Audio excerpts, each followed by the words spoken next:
मैं शिवकांत गौतम आप सभी का स्वागत करता हूं। आपने लॉगिन किया है one India YouTube Hindi channel.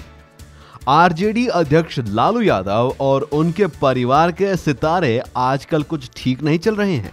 एक तरफ जहां उनके परिवार वाले सीबीआई, इनकम टैक्स और ईडी के निशाने पर हैं, वहीं नीतीश कुमार भ्रष्टाचार के मामले को लेकर अपने मंत्रिमंडल से लालू के छोटे बेटे और उप मुख्यमंत्री तेजस्वी यादव के इस्तीफे पर अड़ गए हैं।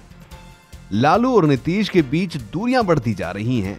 जेडीयू यहां तेजस्वी यादव के इस्तीफे को लेकर आरजेडी पर दबाव बना रहा है। वहीं लालू ने साफ कह दिया है कि तेजस्वी यादव के इस्तीफे का सवाल ही नहीं उठता और बताया जा रहा है कि अगर नीतीश कुमार तेजस्वी यादव को अपने मंत्रिमंडल से बर्खास्त करते हैं तो उनके कोटे के सभी मंत्री इस्तीफा दे देंगे। इन सब के बीच अब खबर ये आ रही है कि नीतीश कुमार बीजेपी से समर्थन लेकर राज्य में अपनी सरकार तो चलाते रहेंगे। ऐसे में खबर ये भी आ रही है कि लालू प्रसाद यादव भी महागठबंधन टूटने पर अपनी भावी कार्य योजना बनाने में लगे हुए हैं। नीतीश से अलग होने के बाद लालू यादव मायावती और जीतन राम मांझी के साथ मिल सकते हैं। बताया जा रहा है कि लालू यादव उत्तर प्रदेश की पूर्व मुख्यमंत्री मायावती और बिहार के पूर्व मुख्यमंत्री जीतन राम मांझी के संग चुनाव गठजोड़ कर सकते हैं। हालांकि मायावती और मांझी का बिहार में बड़ा जनाधार नहीं है, लेकिन दोनों ही दलित जाति के नेता हैं। मायावती की छवि देश के बड़े दलित नेता की है। हाल ही में जब मायावती ने राज्यसभा सदस्यता से इस्तीफा दिया तो लालू यादव ने तुरंत उन्हें राज्यसभा सीट का प्रस्ताव दे डाला। लालू के इस कदम से राजनीतिक जानकारों के कयास अब इस बल को दे रहे हैं कि लालू मायावती को ध्यान में रखते हुए बीजेपी के खिलाफ महागठबंधन बनाने की कोशिश कर रहे हैं। वहीं मांझी बिहार में अच्छी आबादी वाले मुसहर जाति से आते हैं।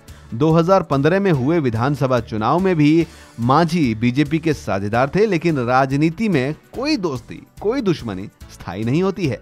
आरजेडी प्रमुख की एक अन्य रणनीति जदयू में फूट डालो और राज करो की भी हो सकती है। 243 सदस्यों वाली बिहार विधानसभा में आरजेडी के 80, कांग्रेस के 27, जेडीयू के 71 और बीजेपी के 53 विधायक हैं। बीजेपी के सहायक दलों के कुल 5 विधायक हैं। विधानसभा में बहुमत के लिए 122 विधायकों का समर्थन चाहिए। अगर नीतीश बीजेपी के साथ जाते हैं तो कांग्रेस लालू के साथ हर हाल में रहेगी। ऐसे में लालू यादव को बहुमत के लिए केवल 15 अतिरिक्त विधायकों की जरूरत होगी। खबरों के मुताबिक जेडीयू के करीब 20 विधायक और 12 में से 6 सांसद मौजूदा निजाम से खफा हैं। ऐसे में लालू यादव की कोशिश होगी कि जेडीयू के इन असंतुष्टों को जख्मों पर नमक छिड़ककर, कुरेद कर, बगावत की आग भड़काकर उन पर अपनी रोटी सेंक ले। तो तेजस्वी के इस्तीफे के बाद क्या होगी बिहार की रणनीति और राजनीति, इस पर लालू और नीतीश दोनों ही जमकर गहन मंथन कर रहे हैं। आने वाला वक्त ही बताएगा कि क्या बाबूजी की कुर्सी बचेगी या फिर तेजस्वी का ताज। One India YouTube Hindi channel में फिलहाल इतना ही।